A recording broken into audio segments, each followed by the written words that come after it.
4 घंटे इसको लेटने के लिए देते हैं बस। बीमार स्थिति में, शायद बीमारी ना होती तो पद्मासन ही में इसको हम विश्राम देते, पर अब पद्मासन लगा नहीं सकते। शरीर सुख आराम त्याग किए बिना भगवत मार्ग में कोई भी विजितात्मा नहीं हो सकता। रगड़ो, इस शरीर को रगड़ो। हाथ में माला है या काउंटर है, टहल रहे हैं, जब नींद आ रही टहल रहे हैं, सिर्फ 4-5 घंटे शयन के लिए दीजिए। क्या कर पाओगे आगे? यही अवस्थाएं हैं, नवयुवक अवस्था। इसी पर विजय प्राप्त करो, नींद आदि पर, भोजन पर, नींद पर। जानबूझकर 1-2 दिन भोजन छोड़कर भजन पड़े नहीं रहना। कोई जान न पावे कि आप भोजन नहीं किए। पूरी दिनचर्या ज्यों की त्यों होनी चाहिए। जिद्दी स्वभाव, परमार्थ के पथिक का जिद्दी स्वभाव, आराम त्यागी स्वभाव। और शरीर को जैसा बना लो प्रभु वैसे ही है, इसमें जड़ है, कोई अंतर नहीं पड़ता है। रात में सो, दिन में 4 घंटा सोने का अभ्यास बना लो, दिन में सोते रहो। अभ्यास है, चाहे जगने का बना लो चाहे सोने का। आधा आधा कवल रोज बढ़ाते चले जाओ, भोजन आते फैलती चली जाएंगी। आधा आधा कवल रोज कम करते चले जाओ। 24 घंटे में 400 ग्राम अन्न से स्वस्थ शरीर का पोषण हो जाएगा और वो क्रियाशील रहेगा। 400 ग्राम अन्न से काहे को बर्बाद कर रहे हो? आते बढ़ाते चले जा रहे हो। इसको कम करो, कम करो। भोजन 400 ग्राम अन्न से काम चल जाएगा। जिसे भगवत प्राप्ति के बिना जिया नहीं जा रहा, तब भगवत प्राप्ति होती है। ये शरीर सुख आराम के त्यागने की, हमें बहुत समय बर्बाद मत करो, समय बर्बाद मत। भोजन कर रहे हो, नाम जब चल रहा है, अंदर पद चल रहा है। कोई भी भोग तुम्हें नहीं फंसा सकता यदि भगवान नाम चल रहा है। समझ ही नहीं रहे, भगवान नाम नहीं जप करना, बस मन मानी आचरण करना है।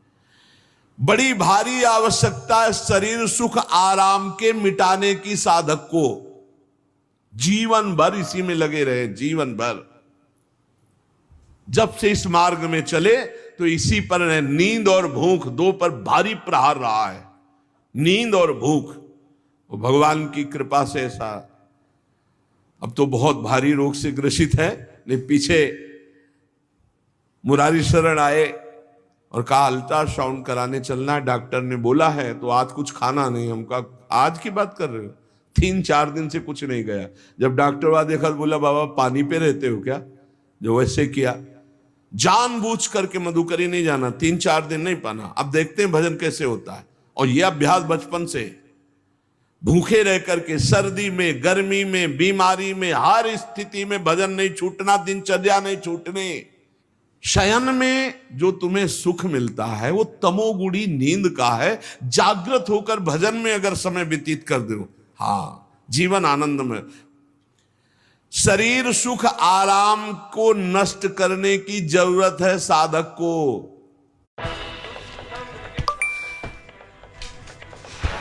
टाइम सोने का टाइम 4 घंटे, तो 2 घंटे विश्राम कर लो। और रात्रि में ऐसी सेवाएं करो कि 1-2 घंटा उसमें विश्राम कर लो। 4 घंटे से काम। और जो रात्रि में चैन से सोते हैं, दिन में मत सो।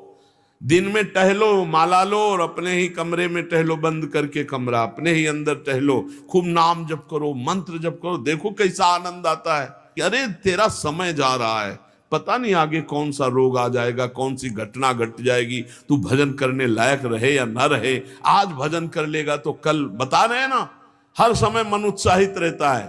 तभी हम कह रहे कि भजन करोगे तो मरते दम तक तुम्हारा उत्साह नष्ट नहीं होगा। उत्साह संपन्न, कितना आनंद रहता है।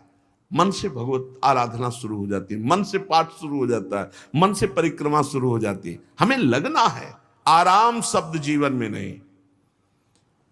सीधी बात समझो, जब तक भगवत प्राप्ति नहीं तब तक आराम नहीं। राम काज कीन्हे बिनु मोहि कहां विश्राम। बिल्कुल जिद्दी स्वभाव बनाना पड़ेगा।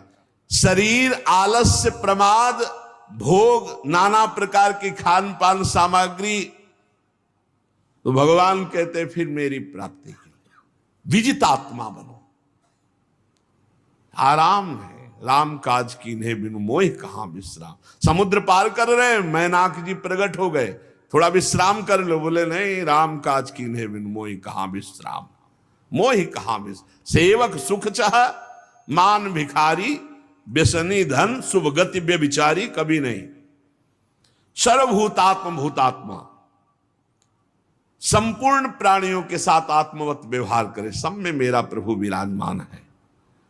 जैसे हमारे किसी शरीर के अंग में चोट लग जाए तो हमें ही लगती है, ऐसे संपूर्ण चराचर जगत में जब हम किसी को दुखी देखें तो हमारा हृदय दुखी हो जाए। कैसे इसके दुख को, इसे सर्वभूतात्म भूतात्मा कहते हैं।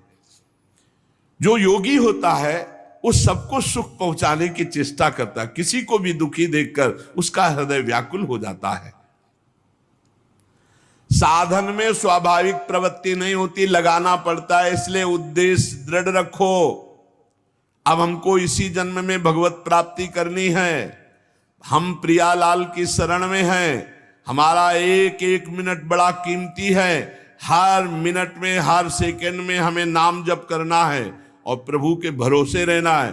कम सोना है, कम खाना है, कम बोलना है, तीन बातें पकड़ो। कम सोना इसका अभ्यास बना लो, कम खाना इसका अभ्यास बना लो, और कम बोलना इसका अभ्यास। ये तीन बातें जीवन में साधक के बिल्कुल सरलता पूर्वक आ जानी चाहिए। मिताहार, मित भाषण और नियमित शयन। शयन से बचो, ये बहुत जहर है, नींद बहुत जहर है। इसको एक सीमा में बांध दो, 3 घंटे 4 घंटे 5 घंटे, बस 24 घंटे माला, काउंटर, वाणी, सेवा, टहल रहे हैं, सो नहीं सकते, आराम नहीं कर सकते, नहीं कर सकते। ये अभ्यास बनाओ तभी आगे बढ़ पाओगे। सत्संग रोज सुनते हो, देखो तुम्हें जो डांट लगती है, तुम्हें बहुत प्यार करते हैं, प्रभु बहुत प्यार करते हैं, इसलिए डांट लगवा रहे हैं, इसलिए आपको सत्संग सुना रहे हैं। ये जीवन सार्थक कर लो, नहीं तो बहुत पछताना होगा। हम पशु पक्षी के जीवन में साधना नहीं कर पाएंगे।